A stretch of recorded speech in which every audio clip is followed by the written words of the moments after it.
తాకట్లో ఉన్న మీ బంగారాన్ని విడిపించి ఆ రోజు ఆన్లైన్ రేటుకి కొంటాం. Sharma gold company.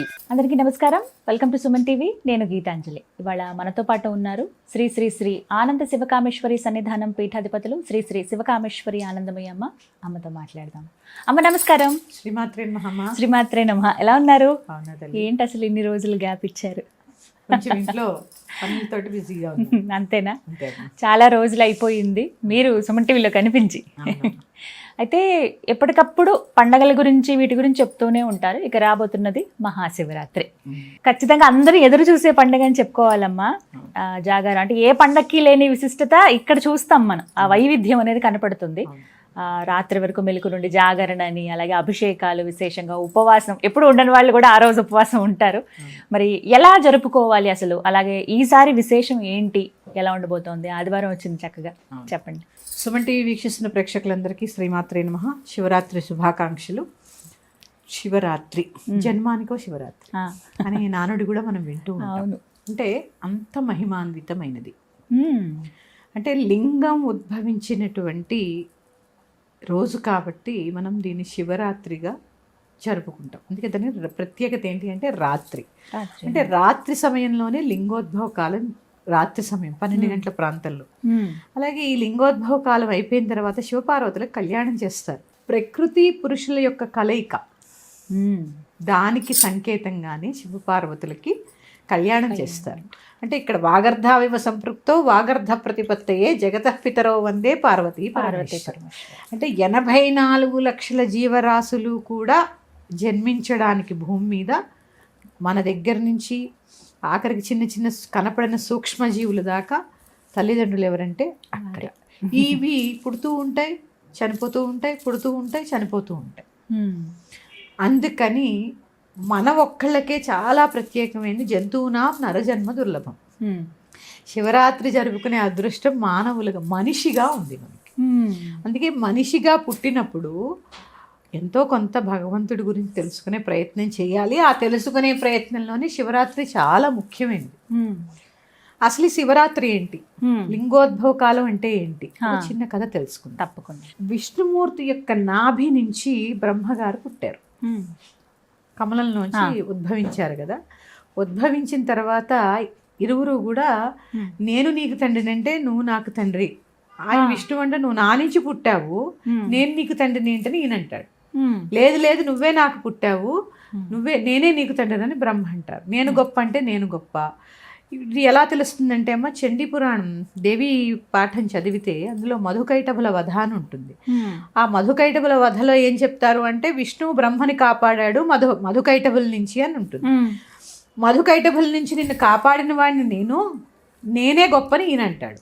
కాదు నేనే గొప్పని ఈయన అంటాడు. అలా యుద్ధం జరుగుతూ ఉంటుంది వీళ్ళిద్దరికి. ఇలా కొట్లాడుకుంటూ ఉంటే ప్రకంపిస్తూ ఉంటుంది అనమాట. సృష్టి స్థితి కారకులు ఇద్దరు కదా. ఇద్దరు దెబ్బలాడుకుంటూ ఉంటే ఏమవుతుంది, ఒకలాంటి భయపడిపోతూ ఉంటారు అనమాట. దేవతలందరూ కూడా భయపడిపోయి శివుడి దగ్గరికి పరిగెడతారు. ఇది ఇలా ఉందయ్యా పరిస్థితి, నువ్వు తప్ప దిక్కు లేదంటే ఆయన అప్పుడు ఏం చేస్తాడంటే వీళ్ళ మధ్యలోంచి పరస్పరం వేసుకుంటారు ఆయుధాలు. వేసుకున్నప్పుడు వాళ్ళ మధ్యలోంచి పెద్ద స్తంభం, అగ్నిస్తంభం ఒకటి ఉద్భవిస్తుంది. ఇదేంటిది, మేము ఇద్దరం దెబ్బలాడుకుంటుంటే ఇంత స్తంభం వచ్చింది ఏంటి అని చెప్పి అనుకుంటారు. అనుకున్న తర్వాత ఈయన అడుగుతారు విష్ణుమూర్తి గారు, ఏంటిది ఇలా వచ్చింది అని ఆయన ఆలోచించుకున్నప్పుడు ఆకాశవాణి వినిపిస్తుంది. శివుడి యొక్క ఆకాశవాణి. ఈ స్తంభం యొక్క ఆది అంతములు కనుక్కోండి. అందుకే శివుడు ఎవరు? ఆది మధ్యాంతరహితుడు. అవును, ఆయన ఏమంటారు? ఆది మధ్యాంతరహితుడు.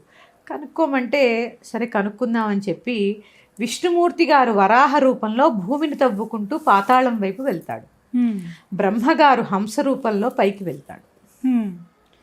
ఈ విష్ణుమూర్తి గారు వరావతారం ఎత్తి వెళ్ళినప్పుడు ఈయనకు అసలు అంతం అనేది కనపడదు.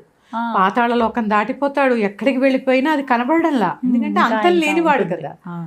అయిపోయిన తిరిగి వచ్చేస్తాడు, నాకు కనపడలేదు అని ఈయన చెప్తాడు. ఇక బ్రహ్మగారు ఇంకా అప్పటికి తిరిగి రారు. ఆయన అలా ఊర్ధముఖంగా ప్రయాణం చేస్తూ ఉంటే ఆయనకు మొగలి పువ్వు కనిపిస్తుంది. ఈ మొగలి పువ్వు ఎక్కడి నుంచి వస్తున్నావు నువ్వు? పైనుంచి వస్తున్నావు కదా, ఎక్కడి నుంచి వస్తున్నావు అంటే ఒక పరమ శివభక్తుడు అభిషేకం చేసి ఆయన శిరస్సు మీద నన్ను పెట్టాడు, అందుకని అక్కడి నుంచి అది దాని మించి జారి నేను కిందకు వస్తున్నాను అంటే నాకు ఒక సహాయం చేస్తావా అని అడుగుతారు ఈయన బ్రహ్మగారు. సరే బ్రహ్మగారు అంతటి వాడు సహాయం కోరాడు, ఏం చెయ్యాలి అంటే నేను శివుడి యొక్క ఆది చూశానని చెప్పు విష్ణువుతోటి అని చెప్తాడు మొగలి పువ్వు. సరే బ్రహ్మగారు అడిగితే ఏముంది కాదంటానా అని చెప్పి చెప్తాను. సరే ఈ లోపల కామధేను వస్తూ ఉంటుంది. నువ్వు ఎక్కడి నుంచి వస్తున్నావు అని అడుగుతారు. నేను శివుడికి ఆదిలో పాలతో అభిషేకం చేసి వస్తున్నానని చెప్తాను. సరే నువ్వు కూడా నాకు సాక్ష్యం చెప్తావా, నేను ఆది చూశానని చెప్పి, అంటే మొదలు చూశానని చెప్పి. సరే చెప్తానంటుంది. విష్ణువు దగ్గరికి వస్తారు. ఈయన వచ్చి బ్రహ్మగారు నేను చూశాను, ఆది చూశాను, నువ్వు అంతం చూడలేకపోయావు, నేను ఆది చూశాను అంటే సాక్ష్యం ఏంటి? మొగలి పువ్వుని సాక్ష్యం చెప్పమంటాడు. చూశాడు బ్రహ్మగారు చూశారు. ఆ తర్వాత కామధేనువుని, ఆయన ఇంకా నమ్మకం కుదరదు. ఇంకొక సాక్ష్యం ఏంటి అంటే కామధేనువుని పిలుస్తారు. ఆ కామధేను ఏం చేస్తుంది అంటే తలతో చూశాడని చెప్తూ తోకతో చూడలేదని ఇలా చెప్తుంది. అంటే అందుకే ఆవుకి ఇక్కడ దాకా ఎందుకు ముట్టుకోరంటే ఇందుకే అసత్య దోషం అంటుకుంది అనమాట గోవుకి. అందుకే వెనక భాగం పూజ చేస్తూ ఉంటారు, పృష్ఠభాగం. ఇందువల్లనే కారణం. ఇలా చెప్పిన తర్వాత విష్ణువుకి అర్థమవుతుంది. అర్థమైన తర్వాత ఎప్పుడైతే వీళ్ళు ఇలా చెప్తారో ఆ లింగంలోంచి శివుడు ఆ లింగాన్ని చీల్చుకుని బయటకు వస్తారు. వచ్చి ఆయన అగ్నిశిఖలతో ఉంటాయి, అగ్నిలింగం. ఆ అగ్నిలింగం నుంచి బయటకు వచ్చి ఇట్లా నువ్వు ఎందుకు అబద్ధం చెప్పావు చూశానని చెప్పి బ్రహ్మగారికి 5 తలలు ఉండేవిట. 5 తలలో అబద్ధం చెప్పిన తలను నరికేస్తాడట అక్కడికక్కడ. అందుకే ఇప్పుడు 4 తలలు ఉన్నాయంట. చతుర్ముఖ బ్రహ్మ అయ్యాడు పంచముఖ బ్రహ్మల్లా. ఆ తర్వాత మొగలి పువ్వుని శపిస్తాడు, నువ్వు నా పూజకి పనికిరావు. అందుకే శివుడి యొక్క పూజలో మొగలి పువ్వులు వాడరు కదా, ఇందుకేనమాట. ఆ తర్వాత గోవుకి ఏం చేస్తాడంటే నువ్వు నోటితో అబద్ధం చెప్పి తలతో అబద్ధం చెప్పి తోక నిజం చెప్పింది కాబట్టి నీ యొక్క పృష్ఠభాగాన్ని పూజ చేస్తారు, ముందు భాగాన్ని ఎవరైతే ముట్టుకుంటారో వారికి పాపం వస్తుంది అని శపిస్తాడు. ఆ తర్వాత ఇంకా ఆ రుద్రుడి కోపానికి భయపడిపోయి విష్ణుమూర్తి ఆయన్ని శరణు వేడుకుని శాంతించమని అడిగి శాంతించిన తర్వాత అసలు ఆది మధ్యాంతరహితుడు ఆ ఉద్భవించిన లింగమే అరుణాచలేశ్వరుడు. ఇప్పుడు చూస్తున్నటువంటి అరుణాచలేశ్వరుడు. మరి అంత పెద్ద లింగాన్ని అందరూ చూడాలి, అంత అగ్నిశిఖలతో అంటే అగ్ని దగ్గరికి వెళితేనే కాలిపోతూ ఉంటాం. అందుకని శాంతించి అగ్నిస్వరూపుడై అగ్నిలింగంగా అరుణాచలంలో ఉన్నవారు ఎవరు అంటే ఆ యొక్క అప్పుడు ఉద్భవించినట్టు లింగోద్భవ కాలంలో ఉద్భవించినట్టు లింగమే అరుణాచలరాత్రి. అంటే ఇక్కడ చూడండి, అరుణాచలము అంటే అర్థం ఏంటి తెలుసా అమ్మా? శివశక్తులు ఇద్దరూ వేరు కాదు. శివుడు జ్ఞానము, శక్తి, క్రియ. అరుణము అంటే చైతన్యము, కాంతి. చలము అంటే ఏంటి? వీళ్ళ చలనం లేదులా అంటారు. ఏంటి? కొండలాగా చలనం లేదు, కదలకొండ. అక్కడ ఏముంది అరుణాచలంలో? కొండ. జ్ఞానము, క్రియ అంటే శక్తి శివులు కలిస్తేనే చైతన్యం ఒక చోట ఉంటుంది. ఆ చైతన్యం విస్తరించి ఉంది. ఎక్కడుంది చైతన్యము అంటే కదలనటువంటి కొండలోంచే వచ్చింది ఈ చైతన్యం అంతా. అదే అరుణాచలం. అక్కడ అరుణాచలేశ్వరుడుగా ఆ లింగోద్భవ కాలంలో ఉన్నటువంటి శివుడే అరుణాచలేశ్వరుల్లో ఉన్నాడు. ఇలా జరిగిన తర్వాత ఆ ఉద్భవించిన సమయాన్నే మనము శివరాత్రి అని మనం పండగ కింద చేసుకుంటూ ఉంటాం. కొంతమంది మార్గశిర మాసంలో ఆరుద్ర నక్షత్రంలో కూడా లింగోద్భవ కాలం జరిగిందని పెద్దలు చెప్తూ ఉంటారు కొంతమంది. కానీ ప్రత్యేకించి ఈ రోజు లింగోద్భవ కాలంగా మనం పూజ చేసుకుంటూ ఉంటాం. ఇది శివరాత్రి ప్రత్యేకత. ఇక్కడ మనకి ఏమనిపిస్తుంది, ఇది కథగా మనం చెప్పుకున్నాం.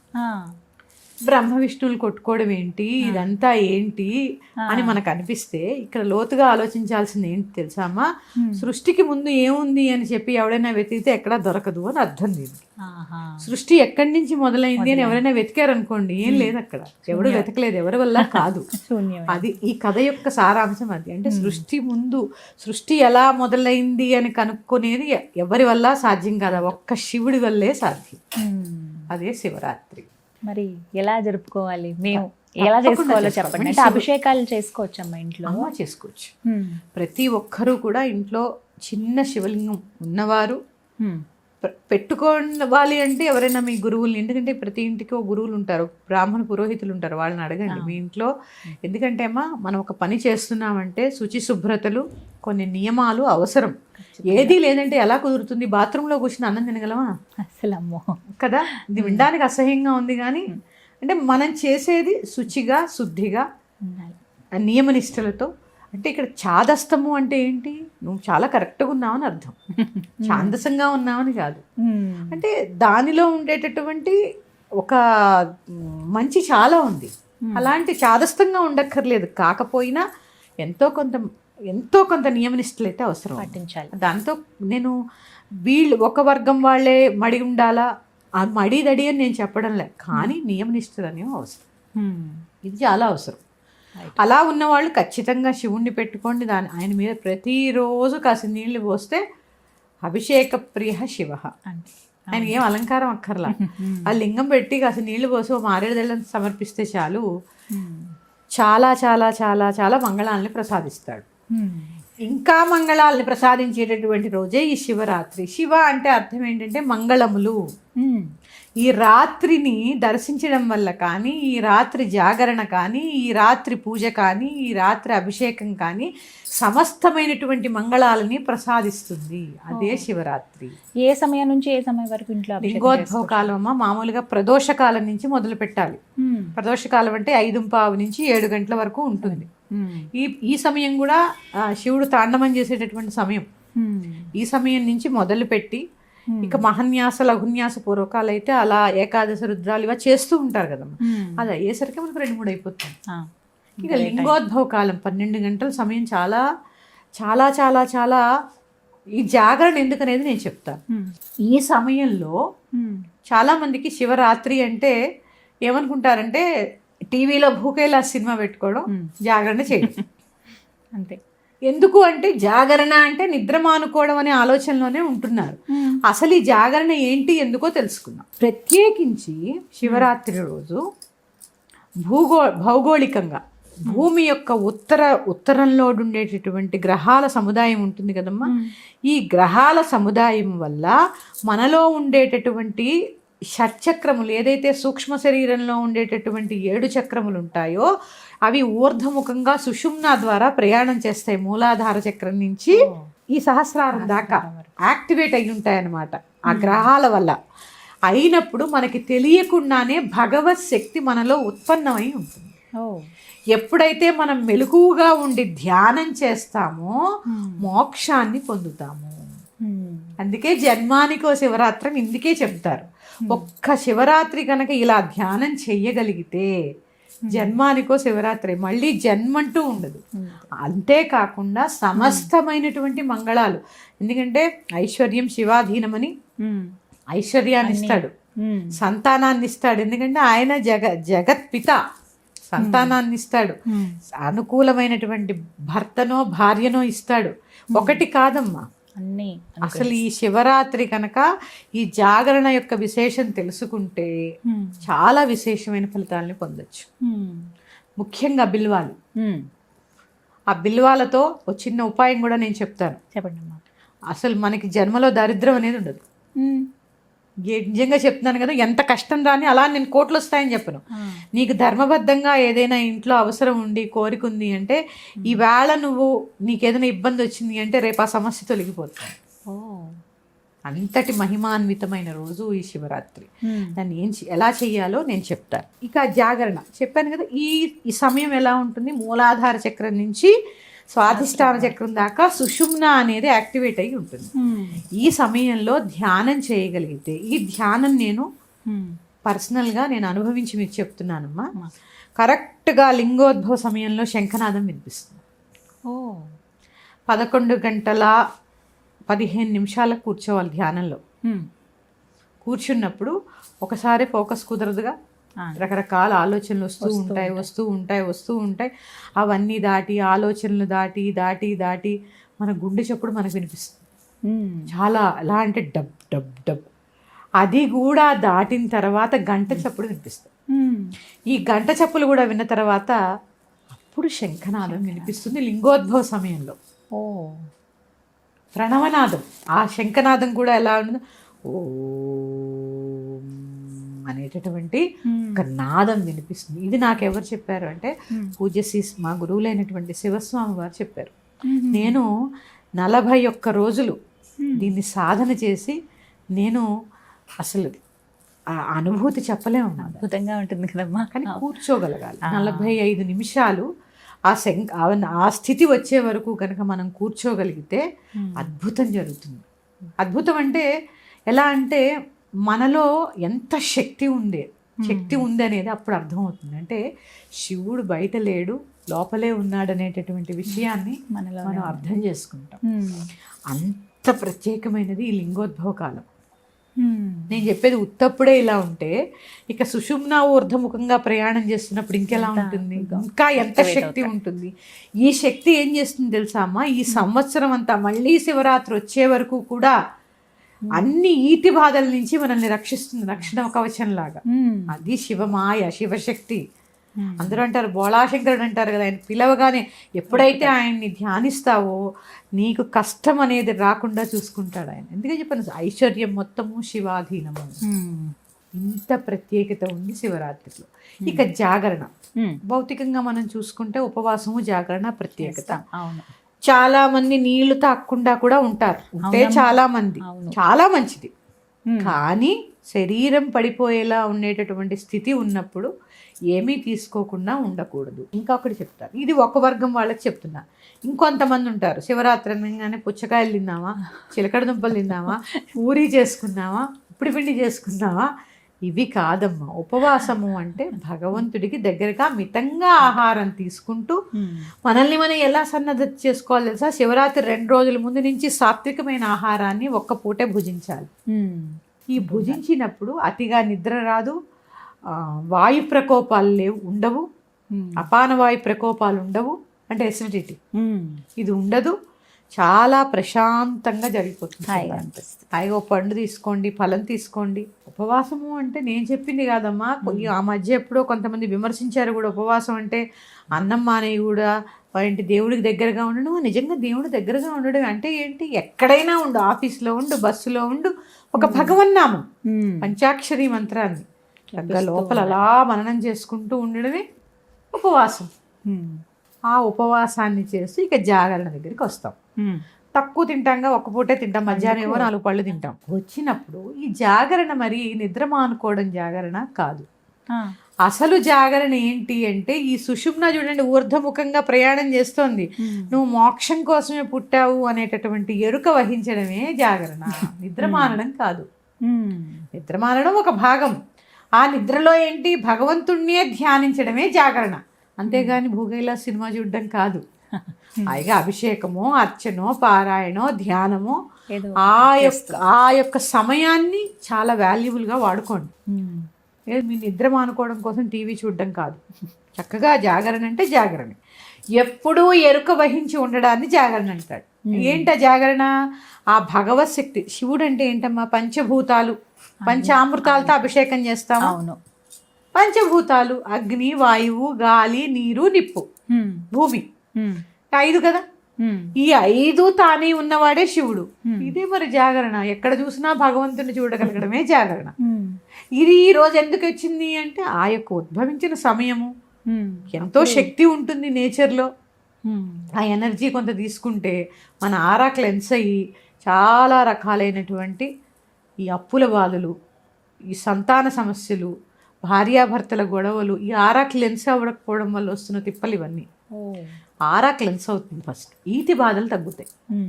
ఆ తర్వాత ముఖ్యంగా పంచామృతాలతో శివుడికి అభిషేకం చాలా అందరూ చేసుకోవచ్చు. పాలు, పెరుగు, తేనె, తర్వాత ఆవు నెయ్యి, పంచదార.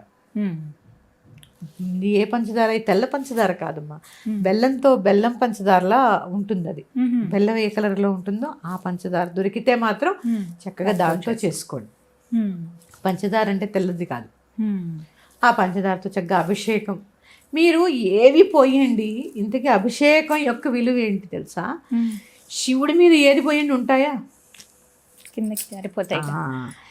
ఏది వచ్చినా జీవితంలోకి శాశ్వతం కాదు. పాలు వస్తాయి, పాలు పెరుగే వస్తుంది, పెరుగు నెయ్యే వచ్చింది చూడండి. తర్వాత మధురం, తేనె వచ్చింది, పంచదార, తీపి వస్తుంది, ఇన్ని వచ్చాయి. మళ్ళీ ఆ తీపిలో ఒకరు కలిసింది. ఇన్ని ఉన్నా, ఇన్ని పోసినా ఇవేవి శాశ్వతం కాదు అని చెప్పడమే ఆ శివుడు గొప్పతనం. ఎందుకంటే చూడండి, అందరూ రకరకాలైనటువంటి ఆకారాలు కలిగి ఉంటారు. ఆయన ఏ ఆకారం, లింగాకృతిలో ఉంటాడు. ఏమీ ఉండదురా అబ్బాయి, ఇదే ఉండేది చివరికి, ఏమీ మిగలదు. ఏం మిగులుతుంది? ఈ అభిషేకం అయిపోయిన తర్వాత చక్కగా శివలింగాన్ని కడిగి విభూతితో మళ్ళీ భస్మంతో అభిషేకం. ఇది సమస్తమైనటువంటి సంపదల్ని ఇస్తుందమ్మా. విభూది అంటే సంస్కృతంలో సంపద. చాలామంది విభూది అంటే బూడిదంటారు. విభూతి అంటే సంపద. మీరు ఎక్కడైనా రీసెర్చ్ చేయండి, ఆ సంస్కృతంలో ఆ పదానికి అర్థం విభూది అంటే రకరకాలైనటువంటి సంపదల్ని ఆయన దగ్గర ఉన్నాయి కాబట్టి ఇన్ని ఉన్నా నేను శ్మశానంలో బూడిదే రాసుకుంటున్నాను. చూడండి ఇక్కడ అర్థం చూడండి, ఎన్ని సంపదలు ఉన్నా చివరికి శ్మశానంలోకి బూడిదవుతావని భస్మం రాస్తాడు ఆయన. అన్నీ ఆయన దగ్గర ఉన్నాయి అంతే కదా, కానీ చివరికి మిగిలేదు ఇదేరా అని చెప్పడానికి అక్కడ ఉంటాడు. శ్మశనావాస దిగంబరేశ శంభో శంకర నటరాజ హరి బోల్ గణనధ ఉమాపతే శంభో శంకర పశుపతే హరి బోల్ గణనధ ఉమాపతే శంభో శంకర పశుపతే గంగాధారా గౌరీ మనోహర గిరిజాకాంతా సదాశివా గంగాధారా గౌరీ మనోహర గిరిజాకాంతా సదాశివా శ్మశనావాసా దిగంబరేశ శ్మశనావాసా దిగంబరేశ శంభో శంకర నటరాజ హరి బోల్ గణనధ ఉమాపతే శంభో శంకర పశుపతే. చూడండి ఎన్ని పేర్లు ఉన్నాయో కదా, అన్ని ఆయన పేర్లు. హరహరా అన్నాం అనుకోండి, ఎవరైనా ఉమాపతి. ఆ ఉమా శబ్దంలోనే ఓం అనండి ఒకసారి, ఓం తిరగేయండి. ఓం ఇంగ్లీష్లో చెప్పండి, ఆ ఉమా తెలుగులో చెప్పండి. ఉమా అనండి, ఉమా ఇద్దరు కలిసి ఉండేది. ఆ ఉమలోనే ఓం ఉంది, అందుకే ఉమాపతి. మళ్ళీ ఎవరు? గణనాథుడు అంటే వినాయకుడు కాదు, గణపతులకు అధిపతి శివుడు. చూడండి మళ్ళీ గంగాధార. చాలా మంది గంగా ఆయన నెత్తి మీద ఉంది, ఆయన భార్య అంటారు. కాదు, ఆ యొక్క ఆకాశ గంగని భూమి మీద తేవడానికి ఆయన నెత్తి మీద శిఖలో బంధించాడు. గంగాధార, గంగకు ఆధారం భూమి మీదకి తెచ్చినందుకు. మళ్ళీ ఎవరు? గౌరీ మనోహర. ఎన్ని పేర్లు చూడండి ఆయనవే, ఎంత మనోహరంగా ఉంది. అంత మనోహరంగా ఉన్నవాడు లింగంలో ఉంటాడు. ఇది శివుడి యొక్క గొప్పతనం. ఎందుకంటే ఏం ఉండవు ఆయన దగ్గర, అలంకారాలు ఉండవు, శుభ్రత ఉండదు. ఎప్పుడైనా కాశీ వెళ్ళారా? వెళ్ళాము. ఎలా ఉంటుంది అంటే ఏముండదు. శుద్ధాన్ని అశుద్ధాన్ని ఒకటేలాగా చూసే తత్వమే శివతత్వం. అంత గొప్పది శివతత్వం. దాన్ని విమర్శించే హక్కు ఎవ్వరికీ లేదు. ఎందుకంటే మన జన్మకి కారణం వాళ్ళే. తల్లి లేకుండా భూమి మీద ఎక్కడ పుట్టాం? తల్లిదండ్రులు లేకుండా. జగతః పితరౌ వందే పార్వతీ పరమేశ్వర. సత్యం కదా, జగమెరిగిన సత్యం. అందుకని ఇది శివుడి యొక్క గొప్పతనం. ఇంకా విశేషంగా ఒక చిన్న పరిహారం చెప్తాను. తప్పకుండా. స్వామికి ఆ రోజు చక్కగా అష్టోత్తరం షోడశోపచారాలు చేస్తాం కదా మనం. ప్రదోష కాలంలో అభిషేకం అయిన తర్వాత మీకు శివ పూజలో ఉంటాయి. పురుష సూక్తంతో చేసిన తర్వాత ఈ 108 నామాలకి 108 మారేడు దళాలు సమర్పించండి. ఈ 108 మారేడు దళాలు చక్కగా భద్రపరుచుకుని వీటిని ఎండబెట్టండి. ఎండబెట్టి ఒకసారి పొడి చేసేసుకోండి, అది మంచిది. దాన్ని ఇట్లా పొడి, ఎండాకాలమేగమ్మ వచ్చేది. పొడి అయిపోయిన తర్వాత దాంట్లో కొంచెం విభూది కలుపుకొని ప్రతిరోజు ధరించండి. ధన సమస్యలనే ఉండవు, దృష్టి దోషాలు ఉండవు. సంవత్సరం అంతా కాపాడతాడమ్మా. అందులో ఇది ప్రతి నెల మాస శివరాత్రి వస్తుంది. ఇది మహాశివరాత్రి. మహాశివరాత్రి ఎందుకంటే చెప్పాను కదమ్మా, సుషుమ్న ఊర్ధముఖంగా మన భౌగోళికంగా ఉండే మార్పుల వల్ల ప్రయాణం చేస్తూ ఉంటుంది. మనకి తెలియకుండానే మనలో ఉండే చక్రాలు యాక్టివేట్ అయి ఉంటాయి. అలాంటి సమయంలో చేసేటటువంటి పూజ ఇంకా ఎంత ఫలితాన్ని ఇస్తుంది. రోజు ధరించండి అమ్మా, చాలా విశేషం, చాలా విశేషం. దారిద్ర బాధలు కానీ, సంతాన బాధలు కానీ, దాని తర్వాత దృష్టి దోషాలు కానీ, పిల్లలకి కూడా రోజు విభూతి పెట్టుకోవడం నేర్పించండి. విభూతి చాలా ఆరోగ్యంగా ఆనందంగా ఉంటారు కుటుంబం అంతా. ఇదమ్మా శివరాత్రి అంటే. ముఖ్యంగా ఒకటే చెప్తున్నాను, భక్తిగా చేసుకోండి. భక్తికి మించిన క్వాలిఫికేషన్ లేదు. ఆ భక్తి ఎలా ఉండాలి అంటే త్రికరణ శుద్ధిగా అనేది నేను చెప్పేది మీకు అర్థం కాకపోయినా అన్నీ నువ్వే అనే భావంతో చెయ్యండి. అదొక్కటి తెలుసుకోవాలి. అంతే. నేను త్రికరణాలు అంటే మనోవాక్కాయ కర్మలని నేను చెప్తాను కదా, నేను చెప్పేది మీకు అర్థం కాకపోవచ్చు. మనస్సు వాక్కు బుద్ధి అనేదో చెప్తాను, మీకు అర్థం కాకపోవచ్చు. కానీ ఇవేవి వద్దు, ఇవేవి మీరు వినొద్దు. ఒక్కటే చెప్పండి, నాకు నువ్వు తప్ప వేరే శరణాగతి లేదు. అన్యథా శరణం నాస్తి త్వమేవ శరణం మమ తస్మాత్ కారుణ్య భావిన రక్ష రక్ష పరమేశ్వర. చాలు, కాపాడుతాడమ్మా, కాపాడుతాడు. ఎందుకంటే బిల్వం యొక్క ప్రత్యేకత ఏంటంటే శివుడికి ప్రీతి బిల్వం లక్ష్మీ స్థానం. బిల్వ వృక్షం మీద లక్ష్మీ అమ్మవారు ఉంటుంది. ఆ యొక్క లక్ష్మీదేవికి శుక్రవారం రోజు బిల్వాలతో పూజ చేయడం కూడా విశేషం. అందుకని పైగా ఆదివారం వచ్చింది. మీకు తెలుసా అమ్మా, సూర్య భగవానుడు అంటే శివుడే. అందుకని చక్కగా ఇలా చిన్న చిన్నవి మన జీవితంలో చాలా మార్పులు తీసుకొస్తాయి. ఎందుకంటే భౌతికంగా కూడా మనకు చాలా అవసరం కదా, మోక్షంతో పాటు ఇప్పుడు బతకడం కూడా అవసరమే. అవును. అందుకని ఇలాంటి చిన్న చిన్నవి పాటించండి అమ్మా, చాలా మార్పు తీసుకుని వస్తాయి మన జీవితంలో. మరి యొక్క అంశంతో మీ ముందుకు వస్తాను. శ్రీమాత్రే నమః. స్వస్తి. శ్రీమాత్రే నమః.